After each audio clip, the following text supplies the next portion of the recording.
Missing Michael Vaughan, Monkey Mondays, where we only cover the facts. Every missing child, someone's child. We must never give up hope. How many times can the human heart break? I don't even know how many times mine does in a day. Randy told a reporter from KBOI News. Look at her face. He got a mustache.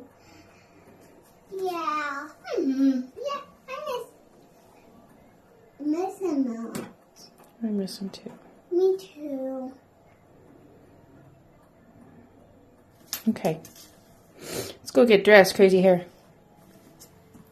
Oh. I love you, monkey. I talk from the heart, the Michael Vaughan case. I'm going to do a little something different this week. I'm going to speak from the heart about the Michael Vaughan case and how it affected me. I started covering this case on my own a little over 3 years ago. And in early 2023, I started helping Purple make videos for Monkey Monday.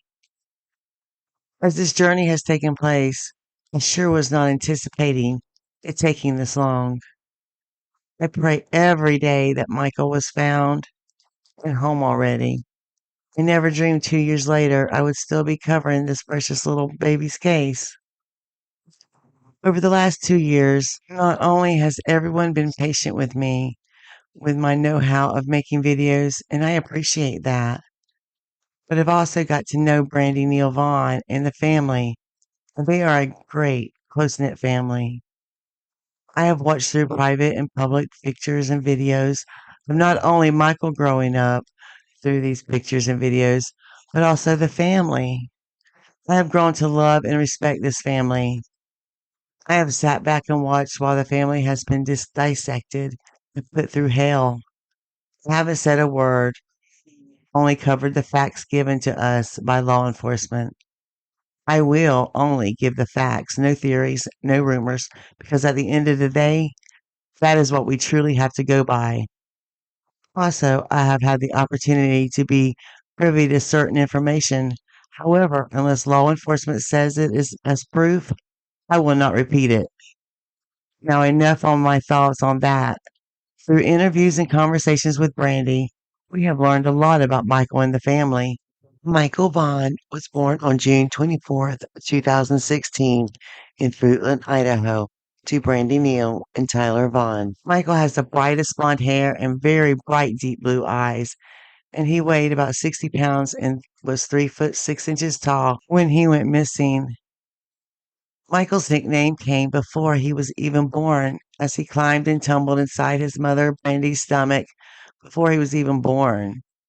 He was a monkey. Michael loves to dig in the dirt, explore the world of Minecraft, or just staring up at the sky. Michael is always on an adventure. He adores superheroes like Spider-Man, Batman, and the Mandalorian, and his love for monster trucks, Hot Wheels, and Legos reflects his playful and creative spirit. Michael is happiest outside, at the park, on camping trips, at water parks, or riding the thrills of amusement centers. His favorite colors are red and blue, shine as brightly as his love for life. And when it comes to snacks, he has a sweet tooth for zebra cakes, ice cream. He loves macaroni and cheese, pizza, and cookies. As a baby, he was quick to climb out of his bassinet and crib, never losing his adventurous spirit. His kindness and love for his family are evident in moments like one Halloween when he chose to dress as a minion just to make his baby sister smile because she loved the cute characters. His laughter is infectious. His smile lights up every room, and his presence is irreplaceable. I am so honored that I get to see this great family live through their videos and pictures. Getting to know them has been an honor that I am grateful for. I have spent a couple years behind the scenes without giving my personal feelings, and I feel like this is a great time to do so. Life is short and fragile, and we need to take every day to make it the best day we can. The day everything changed, July 27th, 2021, a scorching Idaho summer day that begins like any other day for the Vaughan family. Michael's mother, Brandineal, starts her workday with excitement, looking forward to coming home and spending time with her children. She has no idea that by the time she returns, her entire world will be turned upside down.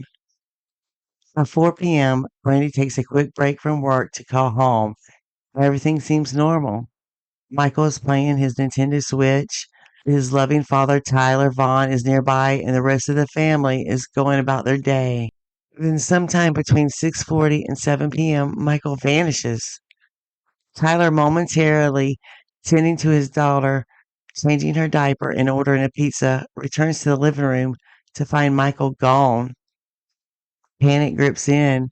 He searches the house, then the yard, calling for Michael, but there's no sign of him. The front door is stiff and noisy, making it unlikely that Michael left that way. The garage door, however, is another possibility. He would have come out of the garage. The front door is pretty hard to get out of, and you can hear that opening. Realizing his son is missing, Tyler makes 2 frantic phone calls, one to 911, the other to Brandy. Brandy races home. Her heart is pounding, knowing something is terribly wrong. When she arrives, police and neighbors are already searching, but Michael is nowhere to be found. The family's peaceful evening has turned into a nightmare. Neighbors immediately rush to help in the search for Michael. Police officers, fire crews, and rescue teams flood the area. Helicopters circle overhead, drones scan the fields, and search dogs methodically sniff the ground. Every inch of Fruitland is combed through, including backyards, open fields, canals, nearby forest, and septic tanks. Chief J.D. Huff of the Fruitland Police Department leads the massive effort. He promises, "We will not stop searching for Michael." In the weeks and months that follow, the investigation intensifies. Over 3,000 acres are thoroughly searched. Septic tanks are drained, and wells and irrigation ditches are carefully inspected. Surveillance video from nearby homes and businesses in the area reviewed frame by frame. Thousands of tips from the public pour in, each one investigated with determination and hope. Despite these extensive efforts, Michael remains missing. Early in the investigation, law enforcement determines that Michael was likely abducted. Conducted multiple searches using every tool available to us with no success. It increases the possibility that Michael was abducted. Chief Huff appeals to the public, stating, "We know someone knows what happened. We are asking, pleading for anyone with information to come forward." We're committed and we work together to support each other. Every day we come to work, we work through the exhaustion. For investigators, there's always highs and lows. Each day we go through these highs and lows, and I can't tell, but what I can tell you is, I can tell you with certainty that the Fruitland Police Department and our law enforcement partners are using every resource available, and will continue to look into every possibility until we know exactly what happened. We're steadfast in our commitment to bringing Michael home safely. Suspects in the case.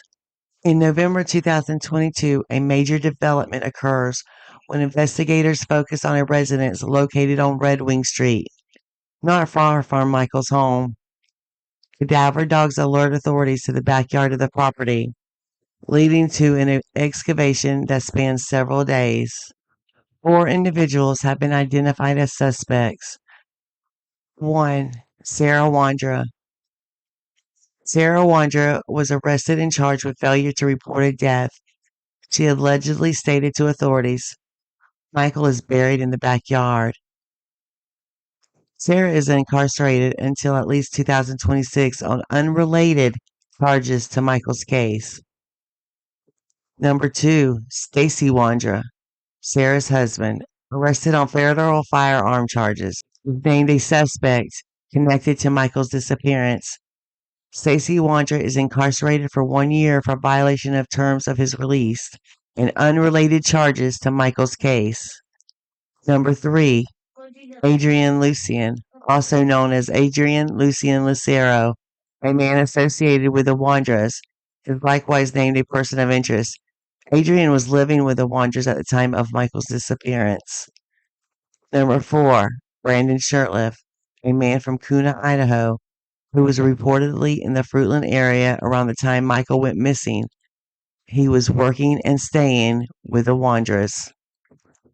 Although Michael has not been located and the 4 suspects remain uncharged on Michael's case, the case has been handed over to the prosecutor, and we pray answers come for the family.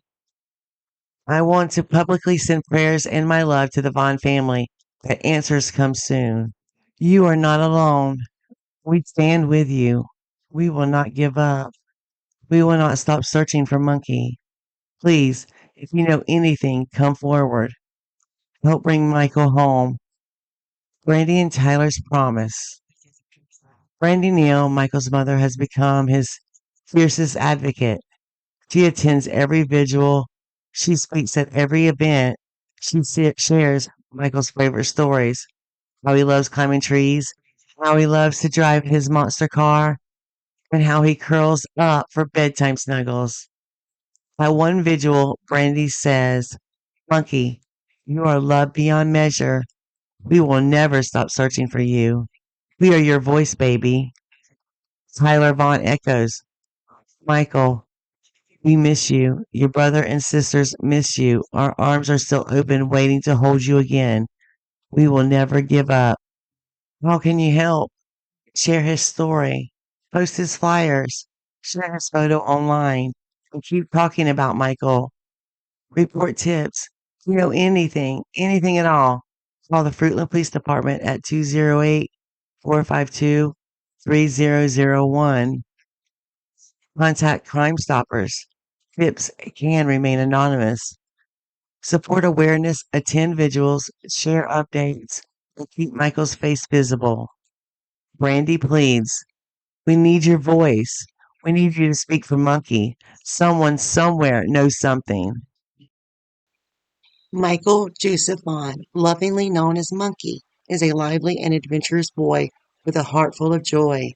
Born on June 24, 2016, to Brandineal and Tyler Vaughan, he lights up every room with his bright blue eyes, golden blonde hair, and boundless curiosity.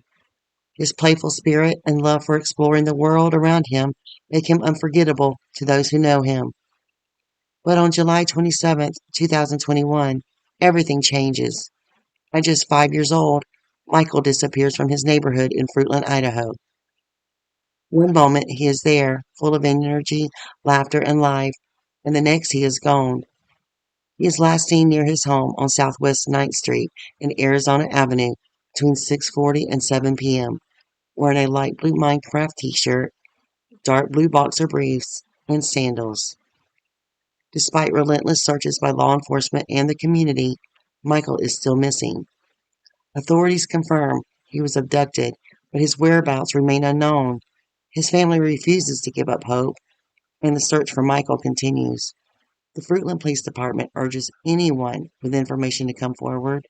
If you know anything, call or text 208-343-COPS or email findmichael@fruitland.org. Every piece of information matters. Michael deserves to be found. You can't take one of our most precious citizens from us and ever expect us to stop.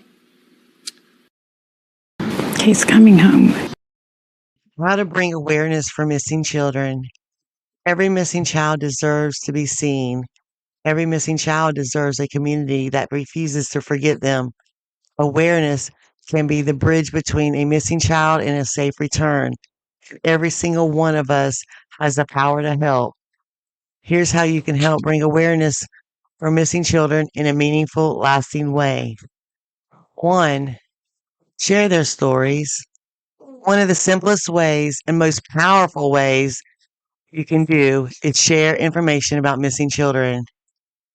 Use verified sources always. Share information from trusted organizations like the National Center for Missing and Exploited Children law enforcement agencies, or official family accounts. Include key details when posting. Make sure important details are included: name, age, physical description, last known location, and a clear photo. Use hashtags strategically. Hashtags like hashtag missing child, hashtag bring them home, or location specific hashtag help stories reach a wider audience. Share consistently. Share updates even after the case is no longer in the news. Visibility saves lives. Remember, one post could be the one that reaches someone with vital information. Number 2, stay informed about active cases. Keeping yourself informed is crucial. Follow missing persons organizations.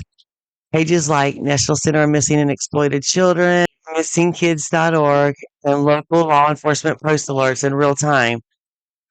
Sign up for alerts.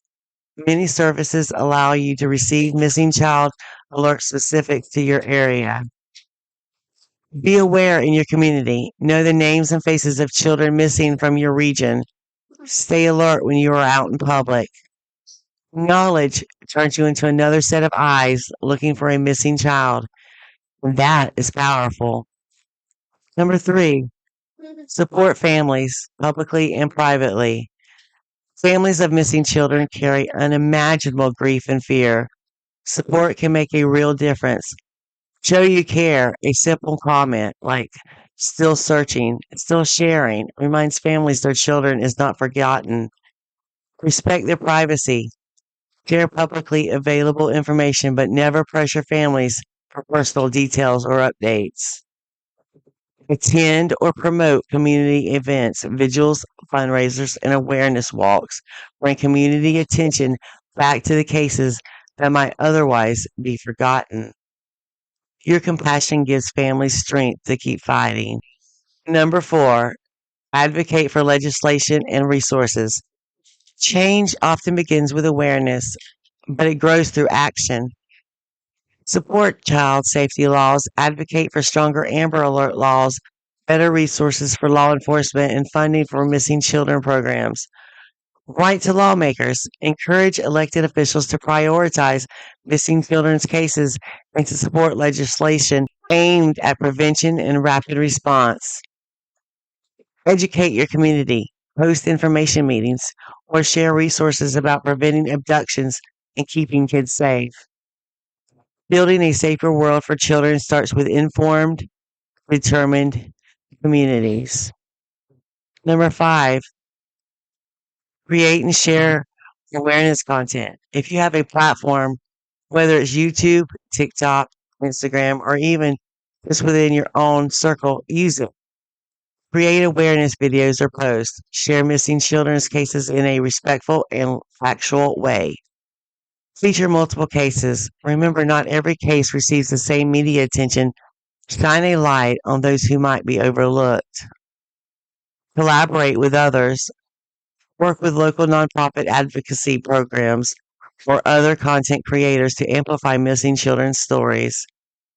Even small accounts can have a massive impact when stories are shared with passion and persistence. Number 6, never stop talking about them. The hardest truth is that time passes by and public attention fades. For the families, the pain only grows. Continue sharing the anniversaries and birthdays. Help families mark important dates by bringing attention back to their missing loved ones. Highlight cold cases. Some missing children have been gone for years, but their stories deserve just as much attention as new cases. Say their names. Remind the world that behind every missing child is a life that matters. A life full of hope, dreams, and love. My final thoughts. Bringing awareness to missing children isn't just about one post or one event. It's about creating a culture where these children are never forgotten, where communities come together, where strangers care deeply, where hope is never lost. You have the power to make a difference. You have the ability to be the voice for the voiceless. Never underestimate the ripple effect your actions can create. Together, we can share a light into the darkness and bring them home.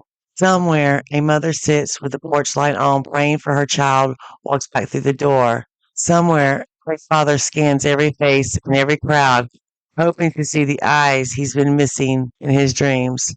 And somewhere, maybe in our town, maybe on our street, there's a child whose name has faded from the headlines, but not from the hearts that love them. We are here today because we refuse to let them be forgotten. We are here today because awareness saves lives. We are here today because when a child goes missing, our entire world should stop and help look. Raising awareness for children isn't just a gesture. It's not just a lighting a candle, posting a flyer. It's a lifeline because with every photo shared, with every name spoken, with every voice that says, I'm still searching, we increase the chances that someone somewhere sees something and speaks up. But let's be honest, families are left screaming into silence. We hang on to hope while the world moves on. And that's where we come in. We bring awareness by refusing to be silent. We bring awareness by saying their names long after others have stopped. We bring awareness by showing families they're not alone. Not today, not tomorrow, not ever. You don't need a big platform to make a difference. You don't need thousands of followers. You just need compassion and courage to care. Share their stories. Print and post flyers in your neighborhood. Follow the missing children organizations and boost their updates. Attend vigils. Organize events. Keep their names in your conversations because every missing child matters, no matter how long they've been gone, no matter where they went missing from, no matter how quiet the world gets. To the families of the missing, we see you, we hear your cries, and we stand with you. We will not stop, we will not be quiet, and we will not give up hope, because hope is why we are here. Still missing after 32 years, the mysterious disappearance of baby Tavish Sutton. Atlanta, Georgia. More than 3 decades after he vanished from an Atlanta hospital, the case of missing infant Tavish Sutton remains one of Georgia's most heartbreaking mysteries. Despite extensive investigations, thousands of tips, and national attention, the whereabouts of Tavish remains unknown. Tavish Sutton, a 3-week-old baby, disappeared from the Hugh Spalding Pediatric Unit at Grady Memorial Hospital on the morning of March 9th, 1993. At the time, Tavish was under the protective custody of the Georgia Department of Family and Children's Services. He was receiving care following a minor surgical procedure to treat an abscess and required ongoing medical supervision. The day Tavish disappeared. According to hospital staff, a nurse checked on Tavish at approximately 6:45 a.m. and found him safely resting in his bassinet. The baby was sharing a semi-private room with another child. The mother and sister of Tavish's roommate were asleep on a nearby couch when the nurse last saw him. However, when the nurse returned just 15 minutes later, at 7 a.m., Tavish was gone. An immediate search of the hospital's surrounding area began. Staff combed through patient rooms, corridors, and exits. Security reviewed what little surveillance footage was available at the time, but no clear leads emerged. Police were called and an Amber Alert was issued. At the time of his disappearance, Tavish was described as a black male infant with black hair and brown eyes. He weighed approximately 8 pounds and was 2 feet tall. Tavish was wearing a white flower print t-shirt and a diaper. Both his wrist and ankle bore hospital identification tags. A 1/4-inch surgical incision on his left buttock would have been a distinctive marker. Persons of interest. Authorities quickly developed 2 persons of interest based on witness statements. A tall, thin man wearing a baseball cap had attempted to enter the pediatric wing without authorization around 8:30 p.m. the night before Tavish went missing. A woman, estimated to be around 25 years old, standing around 5'5" tall, and weighing approximately 160 pounds, with a medium brown complexion, strong cheekbones, and almond-shaped eyes, was also seen in the area. She was wearing a large black coat and pants, with her hair tied back with a bow. Witnesses reported that she was seen carrying a small baby with curly hair. Despite multiple appeals to the public for assistance, neither of these individuals has been identified nor located. Investigative efforts. The search for Tavish was immediate and thorough. Police questioned hospital employees, visitors, and nearby residents. The possibility of a family abduction was ruled out early. Tavish's biological family was not involved in his disappearance. Brady Memorial Hospital faced significant criticism for the apparent lack of security measurements at the time. It was reported that security badges were not consistently checked and that the hospital had multiple entry and exit points with little monitoring. In response, Brady and other hospitals nationwide later strengthened their infant security protocols. Despite hundreds of interviews and thousands of leads over the years, Tavish's case remains unsolved. National attention and the search for answers. Tavish's disappearance captured national attention, featuring on programs such as America's Most Wanted and Unsolved Mysteries. His case is still maintained by the National Center for Missing and Exploited Children and NAMUS. Age progression images have been created to show that Tavish might look like as an adult. Investigators continue to believe that Tavish was abducted by someone outside his family, most likely someone who intended to raise him as their own. Despite the passage of time, authorities and Tavish's biological relatives have not given up hope. How can you help? If you have any information, no matter how small, that could assist in locating Tavish Sutton, please contact Atlanta Police Department at 404-658-6666. The National Center of Missing and Exploited Children at 1-800-LOST, 1-800-843-5678. Anonymous tips are welcome. A small detailed reminder could be the key to solving this decades-old mystery and reuniting Tavish with his family. Descriptive summary. Name, Tavish Sutton. Date missing, March 9th, 1993. Age at time of disappearance, 3 weeks old. Current age, 32 as of 2025. Missing from Atlanta, Georgia. Black male, 2 foot tall, 8 pounds. Black hair, brown eyes. Distinguishing feature was a surgical scar on left buttock. We will never forget Tavish Sutton. His case reminds us that even the smallest victims deserve justice, no matter how much time passes. Hope, that's why we're here.